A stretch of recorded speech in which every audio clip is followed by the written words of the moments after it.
Bienvenue dans votre grande table des idées. Avec aujourd'hui, la bourgeoisie est-elle encore en marche? C'est la question que nous allons nous poser avec notre invité, l'écrivain François Bégaudeau, auteur en 2011 chez Vertical de La blessure, la vraie, et l'an passé, à la rentrée dernière, de En guerre, toujours chez Vertical. Réalisateur aussi, en 2017, d'un film documentaire N'importe qui, où il s'interrogeait déjà sur le sens de la démocratie. Aujourd'hui, il publie Histoire de ta bêtise chez Pauvert. Bonjour François Bégaudeau. Bonjour. Un essai où je parle à tu, où je ne viens pas te juger, mais te nommer. Alors évidemment, avant nous, vous vous êtes demandé qui est ce tu, mais aussi, est-ce que vous vous reconnaissez un peu dans ce tu avant de commencer à l'expliquer? C'est vrai que le livre est construit sur une dichotomie entre je et tu, mais je dois dire que, eu égard à l'extension infinie du domaine de la bourgeoisie, par quoi j'embrasse génériquement ce tu, eh bien, il est évident que il y a un bourgeois en moi, ou en tout cas, il y a dans ma journée, je suis traversé par des affects bourgeois, par des humeurs bourgeoises, par des réflexes bourgeois. À chaque fois, je dirais plus généralement que j'ai un réflexe de sécurité, de préservation, où je m'inquiète davantage de protéger ce qui est, que je ne m'échine intellectuellement à essayer d'imaginer ce qui pourrait être. Alors à ce moment-là, je me comporte et je pense comme un bourgeois. Oui. J'appartiens à une classe supérieure dont je persiste à envisager la destitution. Est-ce que ça fait pour autant de vous un social traître ou un renégat? Oui, je pense que je suis... Alors, c'est compliqué mon truc, parce que moi je viens pas de la bourgeoisie à la base, donc j'ai accédé par... Par quoi? Par les études? Oh, pour les études m'ont permis de devenir prof. Je suis pas sûr que ce soit exactement un statut bourgeois, prof. C'est un statut de plus en plus déclassé. Non, ensuite, après, j'ai mis le pied dans la culture. Et dans la culture, vous savez, vous pouvez travailler. C'est une très bonne fenêtre d'observation de l'arbitraire des revenus. Alors là, vraiment, de constater l'arbitraire des revenus, voilà une analyse qui est anti-bourgeoise. Puisque le bourgeois pense toujours qu'il y a une légitimité des revenus et de la distribution des richesses. Il pense toujours que l'ordre existant a sa légitimité.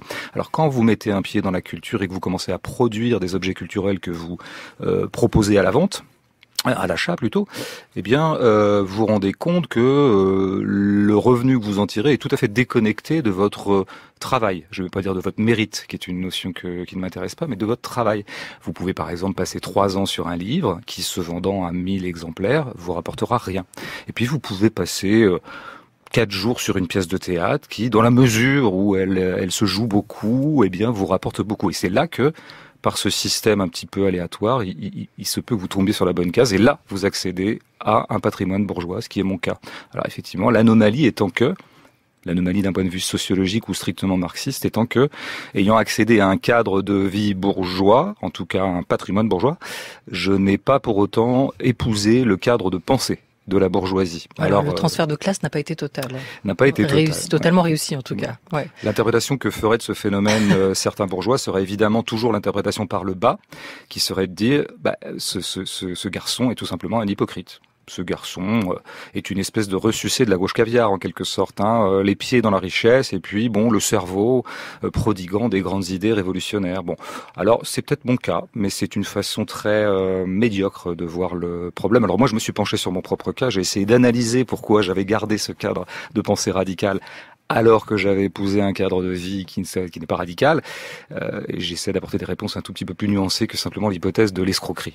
Alors, il y a eu juste pour le boom culturel, il y a eu les romans, et notamment Jouer juste, et puis il y a eu bien sûr Entre les murs, qui a été adapté au cinéma par Laurent Cantet, Palme d'Or à Cannes, et là ça a été peut-être le moment où vous êtes passé avec cette reconnaissance et ce succès à ce sentiment de classe supérieure, en tout cas à ce monde de la culture, jusqu'ici plutôt fermé ou refermé, qui vous a fait passer là. On va revenir à ce qu'est la thèse de l'essai, avant peut-être de remettre du tu ou du je un peu à l'intérieur. On va commencer à comprendre pourquoi cette histoire de ta bêtise, pourquoi cette critique de la bourgeoisie aujourd'hui et de ces réflexes de classe qui sont souvent non assumés, non reconnus. Quelle est votre définition d'abord, François Bégaudeau, de la bourgeoisie que vous ciblez donc dans cet essai? Alors je pense que c'est une double chose, c'est une situation sociale et c'est un système de pensée. Quand vous avez la conjonction entre cette situation et le système de pensée qui n'en est jamais que la légitimation idéologique, alors vous êtes un bourgeois, pour moi. C'est la définition que je propose. Alors la situation, c'est la condition bourgeoise, elle s'évalue au patrimoine. Le patrimoine, tout un tas de choses, on peut faire une évaluer. On pourrait ajouter des subtilités issues de la sociologie bourdieusienne, regarder le capital culturel, le capital symbolique, etc., etc. Et puis il y a le système de pensée. Le système de pensée, c'est un système d'opinion. Alors dans quelle mesure est-ce que ce système d'opinion semble calibré pour légitimer la condition sociale du bourgeois en question? Quand vous défendez par exemple bec et ongle la légitimité de la propriété privée, on peut dire que là, votre système d'opinion est tout à fait en continuité de votre condition de propriétaire, etc., etc. Alors c'est ça qui définit un bourgeois. Alors on peut parfois trouver des gens qui ont un patrimoine bourgeois et pas un système de pensée bourgeois, ce qui serait, j'ose le dire, mon cas.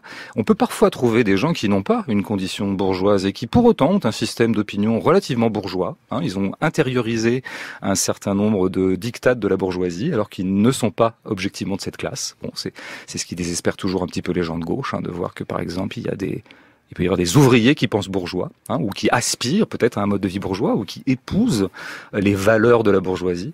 Mais en tout cas, la conjonction des deux constitue le bourgeois. Oui, pour moi. Alors cette question-là, vous ne l'abordez pas, même si vous évoquez le patrimoine là, comme un économiste sous l'angle des revenus, mais plutôt comme un écrivain. Et vous vous intéressez alors au système de pensée, mais aussi aux prises de parole, avec des mots qui, selon vous, sont quand même symboliquement très chargés, même s'ils n'en ont pas l'air, parce qu'on les emploie beaucoup. Quels sont ces mots qui, pour vous, François Bégaudeau, sonnent creux aujourd'hui et qui sont souvent utilisés moins pour désigner que pour disqualifier? Alors, la liste est longue. Et je veux dire, je suis pas le premier dans l'histoire des idées à recenser, je dirais, les mots creux de la bourgeoisie ou disons de la classe dominante. D'une certaine manière, le dictionnaire des idées reçues de Flaubert, c'était déjà ça. Et puis voilà, il y a une longue tradition comme ça chez Molière, on trouvera le stigmate, en tout cas la stigmatisation caustique et rigolote de certain nombre de traits discursifs de la classe dominante. Il y en a quelques-uns qui ont spécialement la cote quand même. Effectivement, je vais y venir, mais je voulais resituer ça quand même dans une longue tradition, parce que je crois qu'il faut dire aussi, ce que j'essaie de démontrer dans le livre, c'est que si les mots de la bourgeoisie sonnent creux, c'est que souvent cette classe elle-même sonne creux et qu'elle, elle s'est édifiée sur un creux, sur une absence qui serait notamment l'absence du geste de la production. Mais là, je passe là-dessus. Et donc ça produit des mots qui n'ont de fonction que idéologique au sens purement marxiste du terme, c'est-à-dire l'idéologie, c'est pas des idées tout simplement, c'est quelque chose, des énoncés qui en eux-mêmes n'ont aucun sens, mais qui ont une valeur d'usage pour légitimer une situation. Alors par exemple, disons la liste est longue, mais disons progressisme par exemple, effectivement. Voilà, vous avez Emmanuel Macron, il invente En Marche, et puis des gens sont derrière lui. Toute une classe sociale est derrière lui. C'était vraiment un vote bourgeois, ça c'est incontestable. Et ces gens-là se sont autoproclamés progressistes. Alors progrès de qui, de quoi, qu'est-ce qu'on fait progresser dans cette affaire? On saura jamais, mais c'est pas grave. Le mot a une pure valeur performative ou incantatoire. Il désigne quelque chose. Alors moi je le ramène encore une fois à ce qui me semble toujours fondamental. C'est un mot fédérateur et rassembleur. En l'espèce. En tout cas, pas pour moi. Non, c'est-à-dire que mais moi, pour la classe que vous désignez. Oui, sans doute, ça les a amusés de s'appeler progressistes. Je crois, moi, j'appelle ça la bourgeoisie cool. C'est effectivement la bourgeoisie soft que j'oppose à la bourgeoisie hard. La bourgeoisie hard aurait été Fillon, disons, dans le casting de 2017.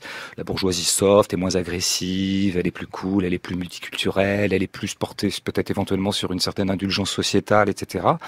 En dernière instance, pour moi, c'est le même fondement. Et le fondement, c'est surtout, faut revenir toujours au social. Je veux dire, j'essaie de démontrer dans quelques pages du livre que finalement, tous ces mots creux, toutes ces idéologèmes de la bourgeoisie, on peut les ramener à un tropisme commerçant. Exemple, le progressisme, au bout du compte. Quand Emmanuel Macron vous parle de progressisme, en fait, il faut entendre le culte de l'innovation. Quand il parle de progressisme, il n'en parle pas du tout tel que les gens de gauche en parlaient dans les années 70 ou dans la tradition. Être progressiste, c'était faire avancer la cause des femmes, c'était faire avancer la cause de l'émancipation des classes dominées. Là, c'est pas ça du tout. Le progressisme, c'est un synonyme strict de l'innovation, qui est une catégorie économique ou entrepreneuriale. L'entrepreneur est toujours obligé d'innover. Pourquoi? Parce qu'il est obligé de croître, et pour croître, il faut que chaque année, il invente un objet qu'il va essayer de présenter comme plus performant que l'objet en vente de l'année précédente. Donc je conclus que, pour Emmanuel Macron, être progressiste consiste tout simplement à promouvoir le iPhone 7 contre l'iPhone 6. Vous voyez, tous ces mots-là, en fait, vous pouvez les ramener. Je prends un deuxième exemple très rapide. Le déclinisme. La bourgeoisie soft s'est mise à parler de déclinisme négativement. Il y avait des déclinistes qui s'exprimaient, Bavrez était un décliniste, enfin il y avait ça. Moi j'ai jamais compris ce que voulait dire décliniste, hein. J'ai très vite démissionné pour donner un sens sémiotique à tout ça. Mais j'ai essayé de voir la valeur d'usage. Hein. Quel était donc le sens de stigmatiser des gens déclinistes, de se promouvoir comme anti-déclinistes? Eh ben c'est exactement la même chose.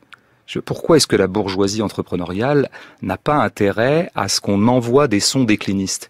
C'est parce que la valeur première du commerce, c'est la confiance. Il faut que les consommateurs aient confiance. S'ils ont confiance, ils ne placent pas leur argent dans l'épargne, ils consomment. Et donc il faut absolument pas que des intellectuels égarés se mettent à dire que le pays va mal, que le pays décline. Au contraire, il faut toujours dire, selon une idéologie entrepreneuriale, que le pays va bien. Enfin, en tout cas, qu'il a des ressources et qu'on va s'en sortir. Donc, vous voyez, tous ces mots creux, ils ont quand même un contenu, mais qui n'est pas leur contenu, revendiqué. C'est un contenu qui tient à une situation économique. Alors cette critique de la bourgeoisie, elle est aussi née d'une incompréhension. En 2017, et c'est peut-être ce qui a suscité cette réflexion, où vous faites le choix de vous abstenir, ou plutôt de ne pas participer au second tour, avec une réaction atterré de certains que vous connaissez, comme beaucoup qui ont fait le même choix que vous, qui disent ne pas comprendre, alors qu'Emmanuel Macron serait le moindre mal, qu'Emmanuel Macron, ce serait bien de voter pour lui pour éviter le pire, la solution du pire qui était incarnée par Marine Le Pen. Retour en 2017 avec ces mots de François Hollande. Face à un tel risque, il n'est pas possible de se taire, pas davantage de se réfugier dans l'indifférence. La mobilisation s'impose, mais également la clarté des choix. Pour ma part, je voterai Emmanuel Macron. Je salue d'ailleurs toutes les personnalités et les formations politiques qui, au-delà même des réserves qu'elles peuvent avoir à l'égard de son projet, ont appelé à en faire de même.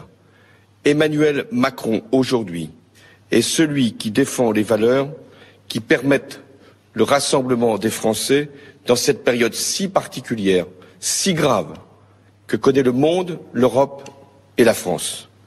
Alors, si même François Hollande, qui s'est fait doubler par son poulain Emmanuel Macron dans l'entre-deux tours, appelle à voter pour lui, face à un tel risque qui appelle au choix de la clarté ou à la clarté des choix et à la mobilisation, décide d'aller soutenir Emmanuel Macron, c'est peut-être que le risque semble important. Pourquoi vous ne choisissez pas de y aller et de soutenir Emmanuel Macron? C'est vrai que j'ai beaucoup hésité, hein, à partir du moment où une éminence intellectuelle comme François Hollande appelé à voter, à faire barrage. Vraiment, là, j'ai été au bord de le faire et de le suivre. Bon, passons.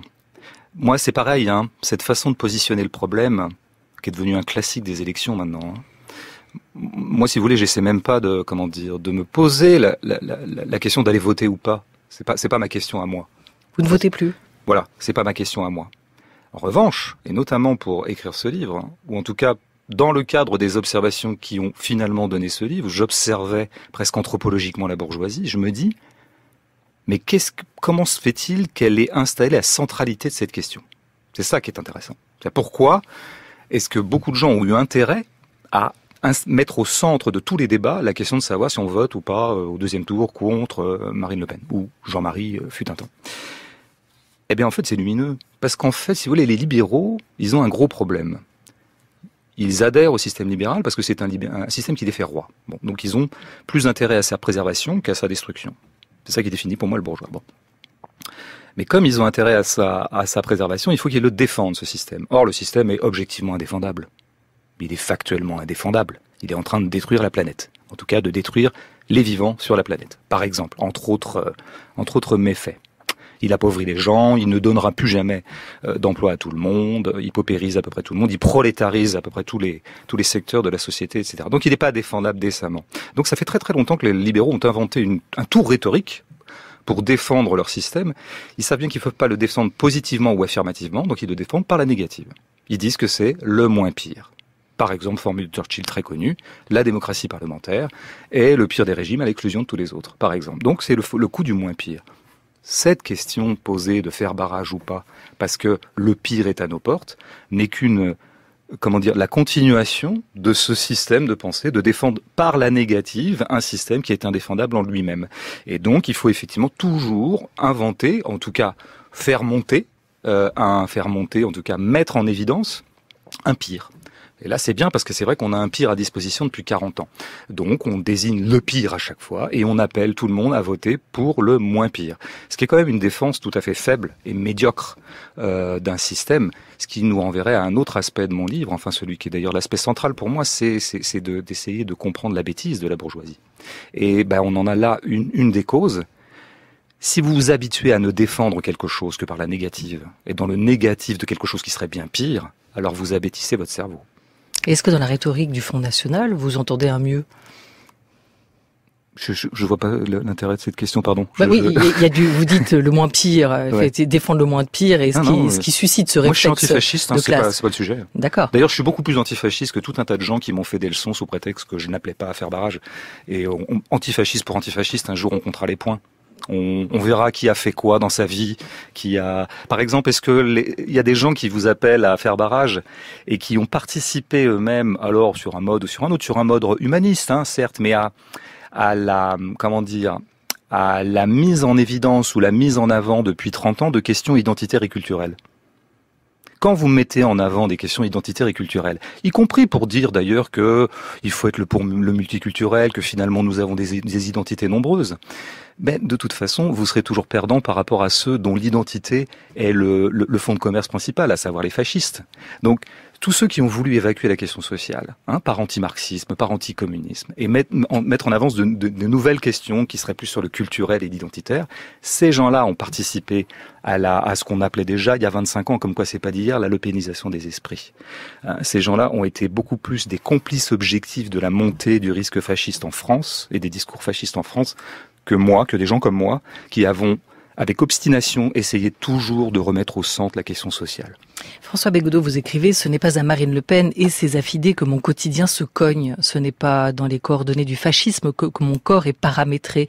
Ce n'est pas le fascisme qui détruit la petite paysannerie, qui tôt le matin parque des corps amers et hagard dans les RER, qui impose à une caissière des journées 9-13, 17-22, m'oriente par algorithme, soustrait 100 milliards par an au fisc. » Ça, c'est ce système-là, cette réalité-là dont vous ne voulez plus. Mais ma question était simplement de dire... si le pire, cette idée de rejeter le pire, comment savoir par la rhétorique actuelle du Front National contre celle de ce camp dit progressiste, où est l'avenir le plus désirable possible ? Non, mais justement, la question prospective me paraît très secondaire, par exemple, par rapport à la question, à une réflexion constative. Qu'est-ce qui est ? Vous venez de lire ce passage où précisément je dis, ça fait 40 ans que vous voudriez articuler tout le débat public sur ce qui pourrait être, le fascisme qui vient, etc., le pire qui vient. Et que donc vous le faites au mépris de, la dissection, de l'analyse, de l'examen, de l'observation, qui devrait occuper votre cerveau, de ce qui est. Et ce qui est, c'est par exemple la liste que vous venez de lire. Ce n'est effectivement pas Marine Le Pen, ni son père, ni même ses prédécesseurs, ni aucun fasciste qui soit, qui est en train d'algorithmer nos existences. Je ne sache pas que ce soit des fascistes qui gouvernent Google en ce moment. Etc., etc. Je ne sache pas qu'effectivement, ce soit des fascistes qui aient détruit les sols et qui aient déglingué la petite paysannerie, etc., etc. Donc je crois que la politique, quand même, la politique est un art noble si elle s'articule au réel, à ce qui est et à la situation. Quelle est la situation ? Qu'est-ce qui, dans cette situation, fait qu'on en est arrivé là ? Quelles sont les forces agissantes dans cette situation ? Et donc c'est contre ces forces agissantes en priorité que, je pense, le mouvement social doit se tourner. Un art noble si elle s'arrive au réel et aux idées que vous défendez aussi dans cet ouvrage, François Bégodeau. Celui qui cite Marx aujourd'hui, à part vous, c'est aussi Éric Zemmour. À l'époque de Marx, la bourgeoisie avait déjà abattu les rois, les féodalités, les aristocraties, les corporations. Elle n'aurait aucune pitié ni aucune tendresse pour ces institutions séculaires et noierait tout cela, selon l'expression de Karl Marx, dans les eaux glacées du calcul égoïste. Marx expliquait aussi que le capitalisme était condamné à se mondialiser pour étendre sans fin les marchés pour ses productions. La bourgeoisie était prête à tout, disait-il, pour sauvegarder la rentabilité de son capital et lutter contre ce qu'il appelait la baisse tendancielle du taux de profit. Et c'est exactement ce qui s'est passé avant-hier au XIXe siècle et encore plus à la fin du XXe siècle. La mondialisation a abattu les dernières structures traditionnelles qui faisaient encore obstacle à l'emprise du marché sur les individus. Famille patriarcale, corporations, statuts, nations, frontières, État. La France était le dernier pays qui faisait mine de résister. Macron est l'homme que la bourgeoisie a choisi pour mettre un terme à cette exception française, ou plus précisément pour achever un travail commencé il y a plus de 30 ans, mais qui traînait en longueur.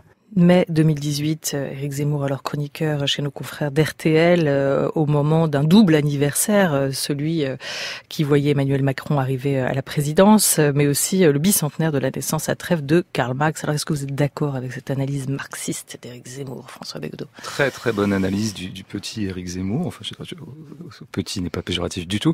Du grand Éric Zemmour, disons-le comme ça. Marx savait très bien lui-même, l'avait repéré. Et les marxistes savent ça très bien, qu'il peut y avoir une critique réactionnaire du capitalisme. Elle a toujours émergé, très très tôt, il y a eu une critique réactionnaire du libéralisme. Des gens qui diront par exemple que le libéralisme nous déracine, et donc ils mettront en avant l'enracinement, la nécessité de l'enracinement, et ils seront à ce titre-là anti-libéraux. Ils s'appelleront ça anti-mondialistes, etc. Très très vite, ils iront sur des thèmes du genre, vous savez, le capitalisme apatride, le mondialisme, le cosmopolitisme. Alors, on sait bien qu'il y a quelques débords quand on commence sur ces eaux-là.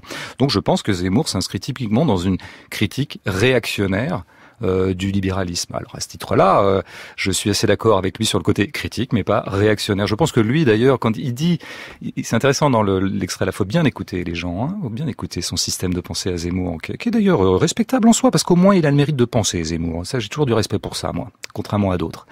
Et non, lui, il le fait toujours. Son point d'appui à Zemmour, c'est la France.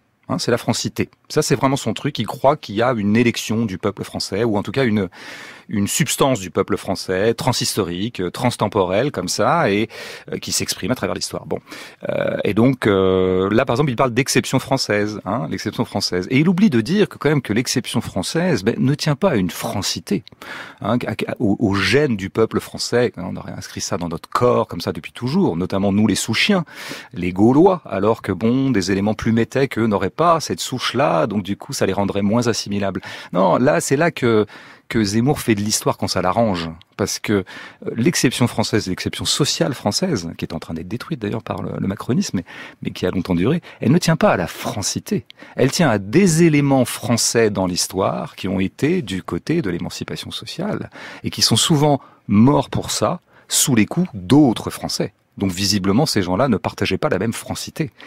Quelle est la francité de Zemmour ? Est-ce que la francité se trouve du côté des Versaillais ou des communards massacrés par les Versaillais?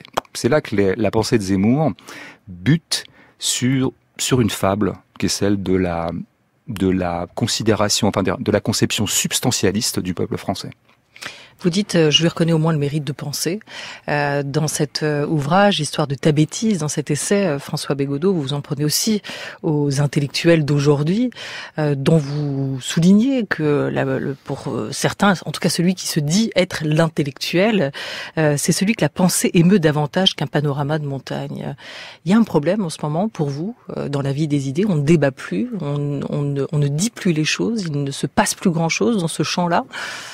Non, pas du tout. J'ai dû me mal faire comprendre dans cette page, mais parfois on n'écrit pas bien, il faut le reconnaître. Moi, je diviserais, vous savez, les questions sur le monde intellectuel contemporain.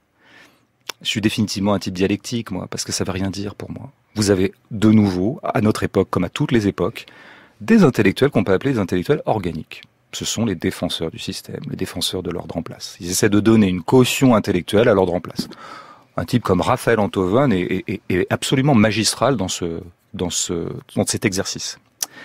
Mais je pourrais en citer plein d'autres. Bon, on les voit, on les entend beaucoup plus que les autres. Et puis il y a les intellectuels critiques. Et je trouve qu'il y a une certaine vitalité de l'intellectuel critique en ce moment. Nous avons des très très très très bons intellectuels critiques en ce moment. Donc il y a tout un pan, je dirais, de la scène intellectuelle que je trouve absolument médiocre, parce que c'est vrai, si vous voulez, quand vous assignez à la pensée le fait de défendre l'ordre existant, vous ne menez pas la pensée très très haut. C'est pour ça la bêtise de la bourgeoisie, elle vient de là. Quand vous avez restreint votre champ d'investigation intellectuelle à la stricte défense de ce qui est, forcément c'est très très restrictif pour votre cerveau. Donc il y a tout un tas de choses que vous reprochez interdez par de exemple, penser. pardon François Bégodeau de vous interrompre, ce que vous reprochez par exemple, non mais Raphaël Enthoven, c'est de ne pas reconnaître son réflexe de classe par sa pensée aussi. C'est ça simplement, de ne pas reconnaître de là où il parle en fait. D'où la question d'ailleurs d'ouverture où je vous demandais à vous aussi d'où vous parlez. Oui. Mais moi j'explique dans mon livre, moi je fais une auto-analyse dans mon livre de pourquoi je pense que je pense et d'où ça vient et comment c'est complètement articulé à une situation sociale. Donc je suis un marxiste conséquent, y compris pour moi-même. Mais c'est vrai que Raphaël Enthoven, mais vous l'invitez à l'auto-analyse. Tout à fait. Bah oui, c'est-à-dire qu'il le fera jamais. Il a cet angle mort. C'est un type qui peut être brillantissime, qui a fait beaucoup plus d'études que moi, qui connaît beaucoup mieux la philosophie que moi et qui parfois d'ailleurs est plus articulé que moi. Simplement, il a un angle mort, un point aveugle qui l'affaiblit. C'est qu'il refuse de voir à quel point à peu près tout ce qu'il peut dire publiquement et toutes ses prises de position peuvent tout à fait être articulées à la défense de l'ordre en place et de la classe où il a grandi. Voilà, l'appel est lancé, peut-être qu'il y répondra. Tu tiens l'élection pour le lieu exclusif de la politique. Là, c'est toujours le jeu qui parle au tu. Et je tiens que la politique a lieu partout sauf là. La démocratie représentative est imparfaite. J'allais dire Frédéric Becbédé. François Bégodeau, pardon. Je vois pas d'où vient cette confusion. Apparemment, je ne vois pas où est le point commun. Mais pardon. La démocratie représentative est donc assez imparfaite. Mais en quoi est-elle pour vous totalement aujourd'hui inégalitaire? En quoi est-ce qu'elle ne nous représente plus? J'entendais récemment qu'un philosophe français que je ne citerai pas, mais pour lequel j'ai beaucoup d'admiration. Je le citerai pas parce que je veux pas parasiter ce que je vais dire. En tout cas, la compréhension de ce que je vais dire. Il me disait, le vote dépolitise les gens. C'est très très fort de dire ça. Voilà une pensée, vous voyez. C'est ça une pensée. Parce qu'on pense avoir fait son devoir à partir du moment où on a glissé un bulletin de vote. Voilà, c'est ça. On fait ça tous les 5 ans, etc. Absolument. Et donc ça, on délègue pendant 5 ans. Et voilà, j'ai fait mon petit devoir de citoyen. Et pendant ce temps-là, je peux très bien ne plus faire de politique pendant 5 ans. Il y a ce premier aspect-là. Il y a un aspect plus profond, je dirais. C'est que le geste même de voter est un geste anti-politique. C'est-à-dire, c'est un geste... C'est quoi la politique? C'est des gens qui se réunissent pour parler entre eux, délibérer sur un certain nombre de choses, prendre éventuellement des décisions sur leur vie commune, l'espace de vie qu'ils partagent. Eh bien, qu'est-ce que c'est que le vote? C'est quelqu'un qui, s'isole, c'est un acte solitaire, il le fait muettement, sans parole. La parole, c'est l'outil de la politique, c'est sa quintessence, c'est son air. Un acte sans parole n'est pas un acte politique. Donc c'est vrai que d'avoir habitué des générations entières depuis 200 ans en France à voter, a probablement beaucoup fait pour la dépolitisation, en tout cas la perte d'un certain nombre de réflexes de réelle citoyenneté ou de réelle activité politique. Donc le vote a une toxicité très insidieuse comme ça. Alors comment faire pour raviver aussi cette démocratie? Par quoi ça passerait? C'est pas exactement la démocratie qui m'importe, même si je me considère comme un extrémiste de la démocratie. Moi, je suis pour le tirage au sort, tout ça. Vous voyez, je suis un démocrate conséquent, moi.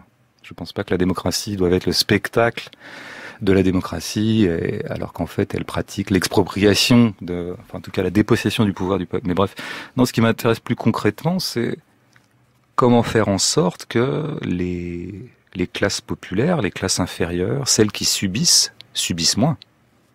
Qu'elles reprennent en charge qu'elles se reprennent en charge elles-mêmes ou qu'elles puissent arbitrer leur propre destin. C'est ça qui est intéressant. Alors il y a des zones de conflit qui se créent. Tout ça se fera par la conflictualité. Il y a des lignes de front qui s'ouvrent.